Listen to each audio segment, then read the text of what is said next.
Good day, class. So this is our lesson for the day. So this is philosophy under the performance standard number 3, week 3. So the topic is determining truth. So paano ba natin gagamitin yung philosophy para i-determine or i-weigh kung ano yung mga bagay na totoo. So sa panahon kasi ngayon, ang dami lumalabas na news. So, so-called news na hindi natin alam kung ano ba ang totoo, ano ba yung fake news. So dito sa topic natin, papaliwanag ko sa inyo kung ano yung mga bagay na ginagamit o yung ginagawa sa philosophy o yung mga theory sa philosophy on how to determine the truth. Okay?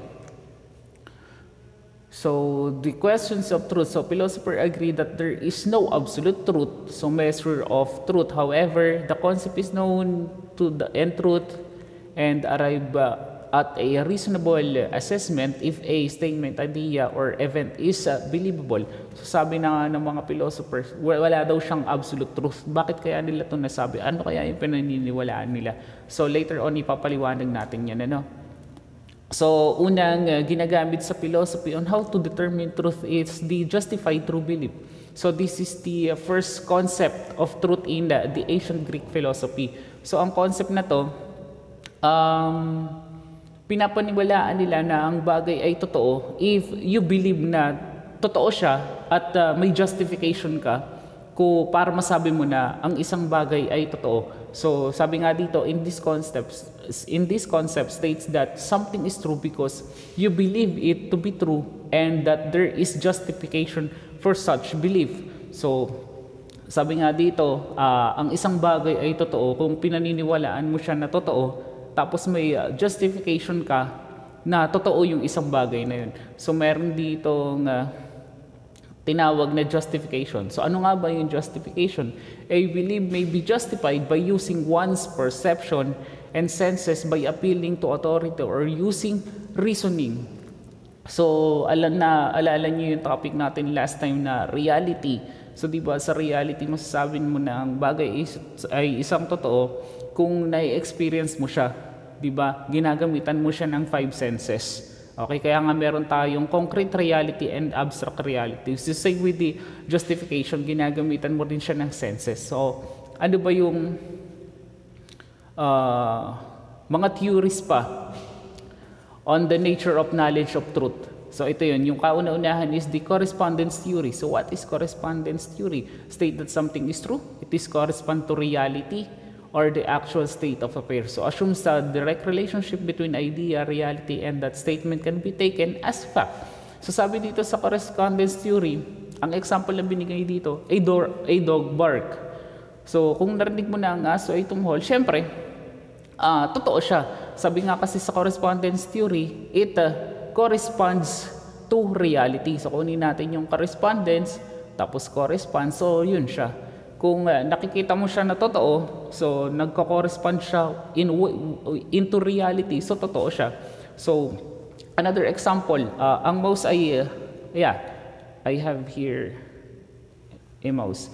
So, ang mouse ay ginagamit para mapadali ang pagbabrowse mo sa cellphone or sa computer or sa laptop. So, napapatunayan ko siya na totoo kasi ginagamit ko siya actually, 'di ba? So ganun lang din. So nakita mo na ang isang tao ay nabangga. Masasabi mo siya na fact kasi nga nakita mo siya nag-correspond siya into reality. So that is correspondence theory. Okay? Pag sinabi ba natin na ang baboy ay lumilipad, masasabi ba natin siya na correspondence theory? Mawiway ba nun yung statement na yun? Yung katotohanan na ang baboy ay lumilipad? Siyempre, no. Kasi there's no such thing as na baboy na lumilipad. Okay? Yeah, here. The statement pig can fly, however, is false. Since in reality, pigs do not have the capability or the capacity to fly. Okay? Next theory, we have here the coherence theory. So propose that something is true if it makes sense when placed in a certain situation. Sa coherence theory, maaaring ang isang bagay na pinaniniwalaan natin ay totoo. So maaari din ay sa ibang kultura o sa ibang lugar, hindi siya totoo. So ang binigay dito na example is Muslim have a belief that certain animals like pigs are unclean. So di ba sa mga kapatid nating Muslim naniniwala sila na hindi sila pwedeng kumain ng baboy kasi nga daw ang baboy ay marumi. But pag nilagay mo siya sa ibang lugar, sa ibang society at ibang religion, so hindi naman siya totoo kasi Catholics are eating pork, di ba? So sa coherence theory, maaaring ang bagay ay totoo sa iyo o sa isang society o sa beliefs mo, paniniwala mo, maaaring hindi siya totoo para sa iba. So hindi siya applicable para sa lahat. Next is the relativism. Balikan muna natin to. The belief that eating pork will render them unclean makes sense in the context of Islamic faith. So non-Muslim, however, do not share this belief and those do not subscribe to this practice of not eating pork. So yun. Next is relativism. So ang relativism is under siya ng correspondence theory. So what is relativism? So relativism basically a philosophical concept which contends that there is no absolute truth. So ito nga yung sinasabi ko kanina na yung mga philosophers natin naniniwala sila na there's no such thing as absolute truth. Kasi nga sabi nga sa coherence theory, sa correspondence theory, ito. Sa coherence theory, sabi sa coherence theory na yung isang bagay na totoo para sa iyo ay maaaring hindi totoo para sa iba. So kaya siya tinawag na no absolute truth. So sa relativism, this is a philosophical concept that contends that there is no absolute truth. So an idea principle is only true within a particular context. So yun nga, yung sabi ko, maaaring totoo para sa iba, maaaring totoo rin, maaaring hindi totoo para sa iba. Next, number 3, we have the constructivist theory. So what is constructivist theory? So it holds that knowledge is shaped by social forces and influenced by culture and history. So yan, lumabas na yung word na influenced by culture and history. So doon tayo sa influence, construct. So ibig sabihin pagka may naka-influensya sa'yo, may natutunan ka, that will going to mold you in your belief on how to determine the truth. So kaya nga siya construct. Okay? What is true or what a person considered true is shaped by his social and culture, society and culture. So ito nga.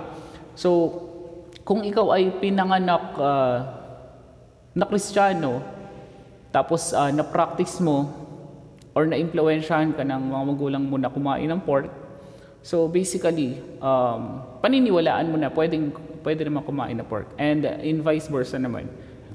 Kung pinanganak ka naman na Muslim, di ba, naniniwala naman na hindi pwedeng kainin yung pork. So basically, na-influence ka ng parents mo, ng mga ninuno mo, so hindi ka rin kakain ng pork. So di ba? So this is just a matter of respect. Respect na lang para sa paniniwala ng isa't isa para maiwasan natin yung gulo, no? So that is the constructivist theory. The constructivist perspective also believes that knowledge gained as part of social experiences or experience and requires interaction and collaboration. So example dito is marriage in the Philippines. So ano ba yung pagkakaiba ng marriage sa Pilipinas sa marriage sa ibang bansa? So dito kasi, ang marriage kasi sa Pilipinas is tinuturing natin siya na sagrado. Kaya nga 'di ba, yung annulment saka divorce dito sa Pilipinas, actually malaking issue siya as compared to sa ibang bansa na kahit na Katolikong bansa na nga pinagmulan siya or hindi natin sabi pinagmulan. Kilala yung Kristyanismo, pero bakit? Sa kanila legal yung divorce saka yung annulment, di ba? So dito sa Pilipinas, malaking issue talaga kapag pinag-usapan yung marriage, no? Napakasagrado nito para sa atin. So that is the constructivist theory. Okay? Kung ano yung totoo para sa iyo ay iyon ay dahil sa influensya ng kultura saka ng society nyo. Okay? Next is the consensus theory. It views that knowledge is based on agreement and that something is true if almost everyone agrees that it is true. So sinabi dito ay almost everyone. So diba, isipin natin guys, no? Pag sinabi natin na consensus, ito yung napagkasunduan na. Okay? Napagkasunduan ng halos karamihan na iyon ang susundin. So yun sa consensus theory. So naniniwala sila, example dito na binigay, yung Astronomers Union, naniniwala sa nila na yung Pluto ay hindi na siya dapat ipabilang pa sa mga planeta kasi they believe na ang Pluto ay hindi siya planet, dwarf planet siya. Pero 'di ba isipin mo 'di ba? Planet pa rin siya. Dwarf nga lang. 'Di ba? Yun lang. So sa consensus theory, ito yung napagkasunduan ng halos karamihan o ng halos whole para i-determine kung ano yung totoo. Okay? Next is the pragmatic theory, views that something is true if we can put it into practice. So sabi nga dito, padali na lang natin sa pragmatic theory, paniniwalaan mong totoo yung isang bagay kung nagagawa mo siya actually. Okay? O yung actual mo siya na nagagawa, o actual mo siya na nakikita, actual mo siya na nahawakan. So that is truth, or that is true. Okay? So that is into pragmatic. So sabi dito, ideas should be continually tested to confirm their validity. So ngayong araw, example, yung electric pan, naniniwala ako na pwede siyang gawing unicycle. Kasi yung hélice niya, kabitan ko lang ng gulong, tapos sakyan ko, tapos paandarin ko siya, may baon akong baterya. So, totoo siya. Kung na-test ko at nasakyan ko at napaandar ko, so totoo siya na ang electric pan ay pwedeng gawing unicycle. Pero, dapat, sa pragmatic theory, continuous dapat yung test na ginagawa mo just to validate na totoo siya na pwede. Okay? So, meron ditong word na validity.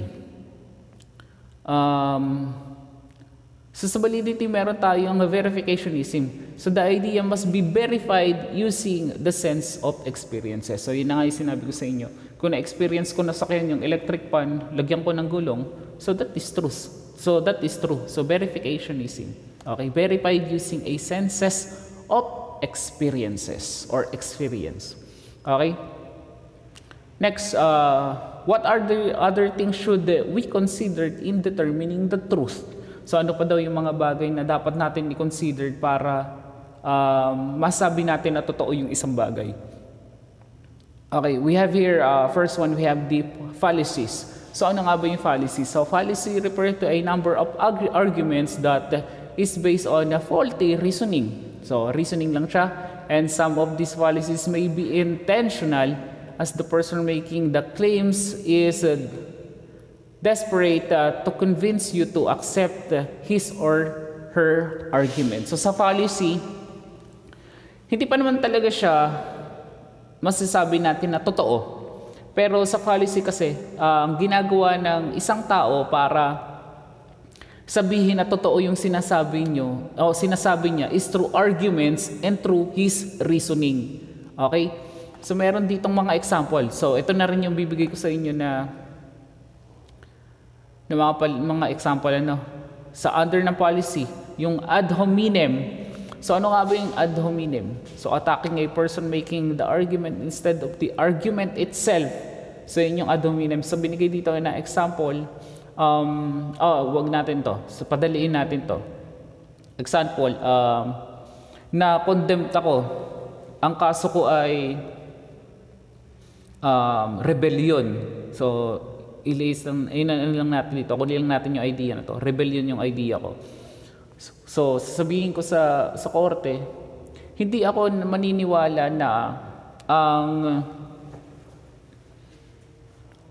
ang government natin or yung democratic government natin ay masasabi natin na magiging malaya ang mga mamamayang Pilipino. Okay?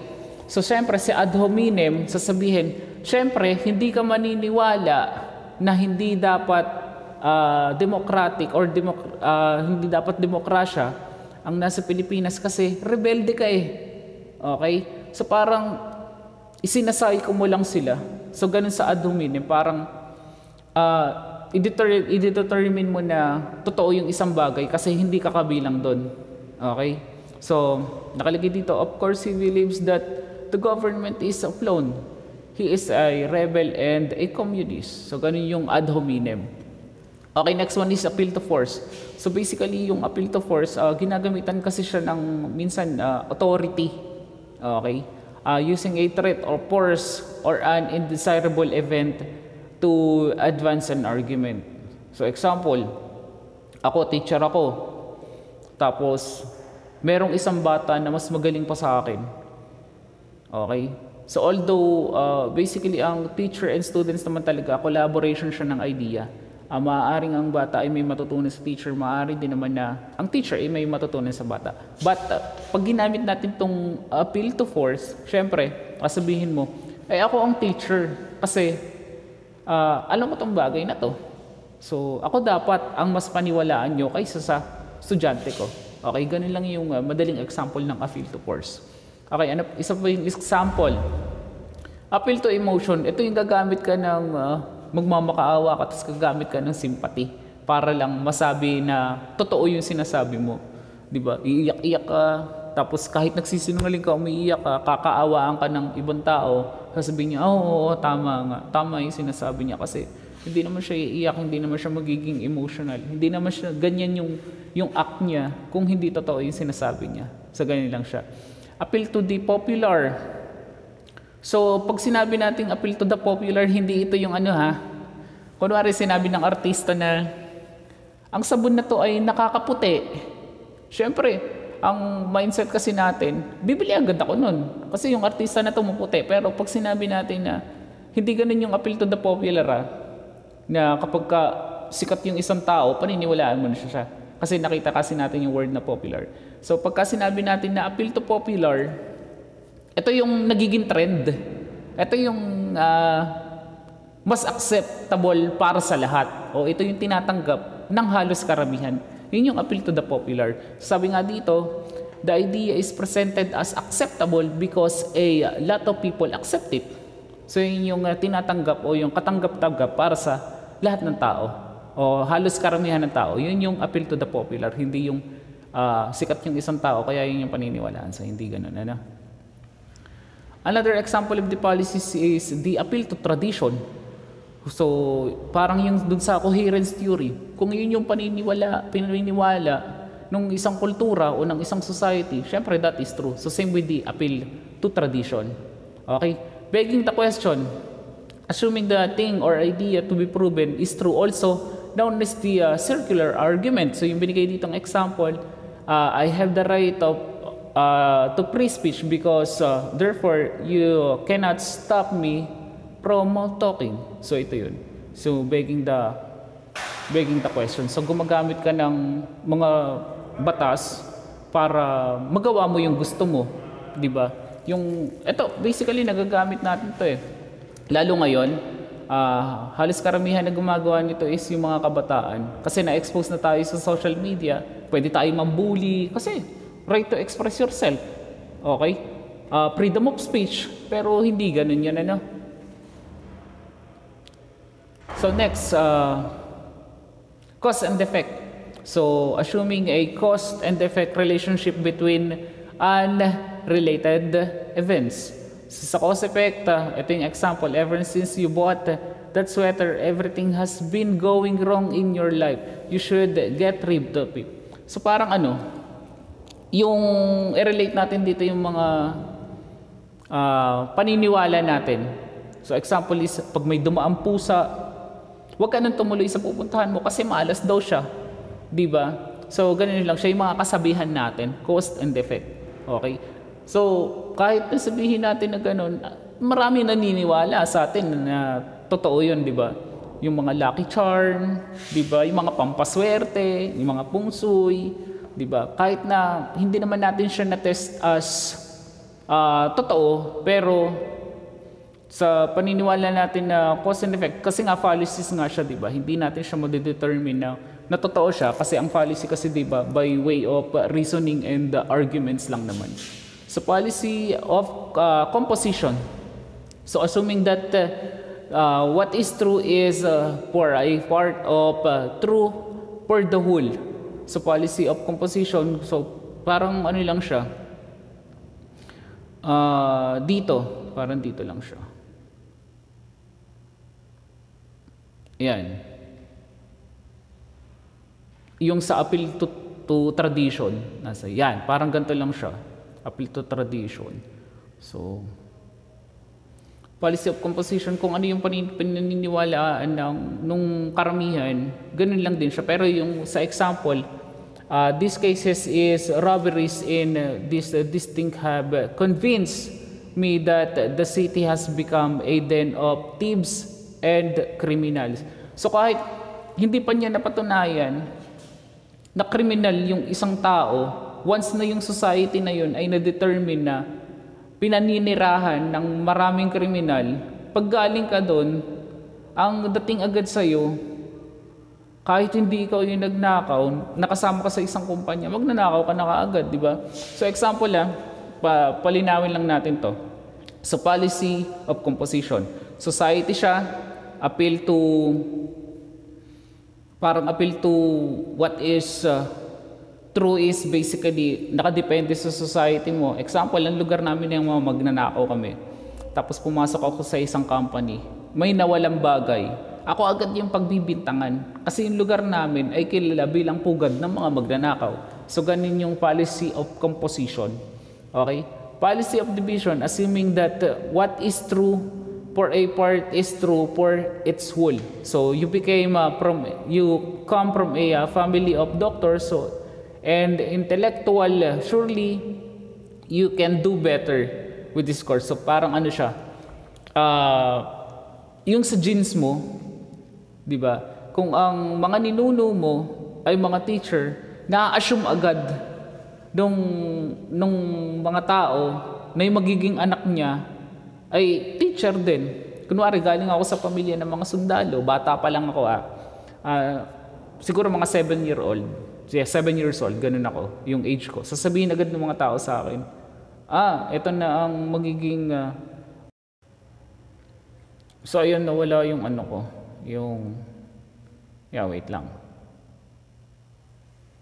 So, ayun, sabi ko nga kanina, kunwari, bata pa lang ako, 7 years old ako, galing ako sa pamilya ng mga sundalo, ang dating agad ng mga tao sa akin, sasabihin agad sa akin, magiging sundalo rin ako. So, yun sa policy of division. Okay? So, one should also know the difference between facts and opinion. So, ano ba yung facts? Ano ba yung opinion? So, sa facts kasi, ito yung mga fully established truth na. Kung ano yung mga bagay na totoo na, yun ay mga napatunayan na. So, yun yung fact. So, ano ba yung opinion?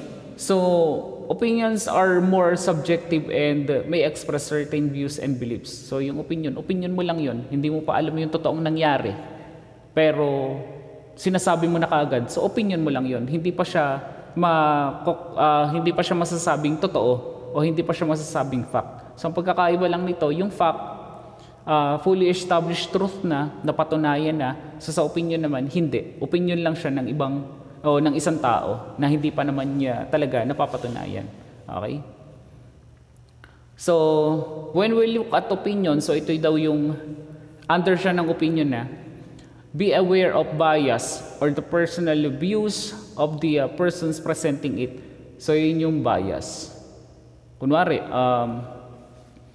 ako, kaibigan ko yung isang taong kriminal. Sasabihin ko, hindi totoo na siya yung pumatay dyan kasi kaibigan ko yan, kilala ko yan, hindi niya kayang gawin yun. So, yun yung bias. Pero hindi ko pa nawiweigh kung ano ba yung talaga yung dahilan ng kaibigan ko kung bakit niya nagawa yun. Okay? Naging bias agad ako kasi kaibigan ko siya. So, biases are not necessarily errors in reasoning. So, hindi daw siya error yung biases. But refer to tendency or influence which affects the views of people. So, sa biases, pwede rin natin dito gamitin yung sinabi ko kanina, no? Na yung artista, nagpo-promote siya ng isang product. So, since sikat yung artista na yon, sabi dito, refer to tendency or influence which affects the views of the people. So, kapag ka ang artista nagsalita, paniniwalaan natin. 'di ba? Bibili agad tayo ng product na 'yon. So, pwede siyang ilagay dito sa biases. Okay? So, ano ba yung mga example ng bias? What are the common bias? First one, we have here the correspondence bias or attribute effects. So, tendency to judge a personality by his or her actions without regarding for external factors or influence. The example is, the soldier who fought in the war are all bloodletters and murderers. So, pag sinabi natin na sundalo, walang awa agad pumatay. So, pag sinabi natin na kriminal, ang tingin agad natin, walang gagawing mabuti. Diba? Pag sinabi natin na nakulong na yan, iiwasan na kaagad natin yung tao. Hindi na natin bibigyan ng karapatang magbago. So, nagawa na niya yan dati. Siguro, magagawa niya uli yun. So, example dito, yung mga mag-shota, yung mag-boyfriend, girlfriend. So, uso naman yun, nakagawa ng kasalanan si lalaki. Tapos, patatawarin ng babae. Tapos after patawarin, pag nag-aaway sila, mauungkat na naman yung ginawa ng lalaki. So dapat sa relasyon lang tip lang. Pag nagkamali yung isang tao at bukal talaga sa loob mo patawarin siya, patawarin mo. Pero not na point na hindi na darating sa point na pinatawad mo siya, nag-aaway kayo, tapos uungkatin mo pa ulit. So it's better na pag naghiwalay kayo, wag na lang kayo magbalikan. Kasi ang tendency pag nagbalikan kayo, mag-aaway uli kayo kasi uungkatin nyo lang ng uungkatin yung nangyari sa past. Okay? Next, confirmation bias. So, ang example dito, how can I accept his views or view that there is no God? I am a Christian. So, confirmation bias. So, parang kabaligtaran lang siya nung isang theory natin, or nung isang fallacy natin. Yeah. Yung isang policy kasi natin, 'di ba? Ang example doon humihingi ka ng na totoo yung isang bagay kasi against ka doon kasi ganun ka. Parang ganito lang siya, confirmation to bias. Paano mo nasasabi na hindi ka naniniwala sa Diyos? Ako naniniwala ako kasi Christian ako. 'Di ba? So dito, tendency to look for and readily accepted information which fits with one's own belief or views and to reject ideas of views that go against it. So parang dito, hindi mo na binibigyan ng pagkakataon yung ibang statement kasi ito na yung paniniwala ko . Parang sarado na yung utak mo para sa iba pang information na papasok sa iyo. Kasi yun na talaga, na-establish mo na, naniwala ka na sa sarili mo na, yun na talaga yung totoo. So yun yung confirmation bias. Okay? Next, framing. Confusing on a certain aspect of a problem while ignoring other aspect. So dito binigay na example is primarily evidences have still not pointed out the actual cause of the plane crash, but investigations are currently focusing on the possibility of pilot error. So sa framing, since sa investigation, kailangan mo talaga magbigay ng information kung ano na yung nangyari, kahit na hindi mo pa alam kung ano to talaga yung totoong nangyari. Titingnan mo na lang yung mga bagay na posible na maging dahilan kung bakit nangyari yung isang bagay. So kunwari, nanonood tayo ng balita, nasunog yung isang bahay. So basically, hindi pa alam ng bumbero kung ano talaga yung sanhi ng sunog. So kaya ang sinasabi ng reporter, ang sanhi po ng sunog ay hinihilalang nagmula sa naiwanang nakasinding kandila. So yun siya. So kahit na hindi pa napapatunayan na totoo na sa kandila nang galing, so sa framing, tinitingnan lang natin yung mga anggulo o mga posibilidad na naging sanhi ng isang bagay. Okay? Sa hindsight, so the tendency to see past events as predictable or to ascribe a pattern to historical events. So, parang dito, di ba naranasan natin na pumutok yung Taal?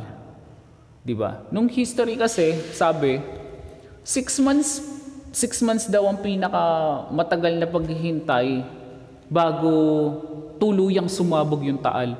So, but since ang tagal na, I think February or January something, nag-alboroto yung taal dito. So yung mga tao, ang mindset nila, puputok pa yan ng malakas. Kasi sa history, 6 months, di ba, inantay bago talagang sumabog ang taal. So ganun lang siya dito, under siya dito. Okay? Conflict of interest. So ito na, napapractice talaga to ng marami sa atin. Lalo na yung mga nasa position. Ano? A person or a group is connected to or has a vested interest in the issue being discussed. So, ang hirap lang kasing magsalita tungkol dito sa conflict of interest. Ano? Sasabihin kasi, kunwari may dinidinig ng aso, yung judge, papakawalan si ganto, papawalang sala. Kasi may conflict of interest na bayaran. Ganun, ano? Sige, punta tayo dito sa example. As the daughter of the accused, I believe that I have the right to express my opinion on the issue of these alleged corrupt practices. So yun. Hindi naman siya yung kasangkot dun sa kaso. Pero kung iisipin mo, kung iwi-weigh mo tong statement na to dun sa husgado, bakit ka nagdedepende dun sa isang tao? Hindi naman ikaw yun. So, ibig sabihin, maaaring kapag nagsalita itong tao na to, masasangkot ka. Okay? So, that is the conflict of interest dito sa example na to. So, same lang din dun sa sinabi ko. Diba? Kung ang isang tao ay nakagawa ng ganito, pagtatakbat mo siya, gagawan mo ng paraan para makalusot siya. So, that is the conflict of interest. Okay? Cultural bias. Analyzing an event or issue based on one's cultural standards. So, ito dapat yung hindi natin pinapractice. Ano? So, sabi ko nga sa inyo, we should respect kung ano man ang kultura o ang pagkakaiba-iba ng kultura meron tayo. Kasi pag lagi natin itong pinairal, wala. Yung ibang kultura hindi na natin accepted o hindi na acceptable para sa atin. Kasi yung kultura mo lang yung paniniwalaan mo. Okay? Sarado ka na. So parang hindi na ako pwedeng tumanggap ng opinion ng iba. Bakit nanghingi ka pa ng opinion sa amin kung ipipilit mo lang o may na-fully establish ka na pala? So sana, hindi mo na lang kami sinama dito kung hindi mo i-accept yung opinion namin. Sana, nagsolo ka na lang. So parang ganun siya sa cultural bias. Yeah, marami naman kasing ganyan.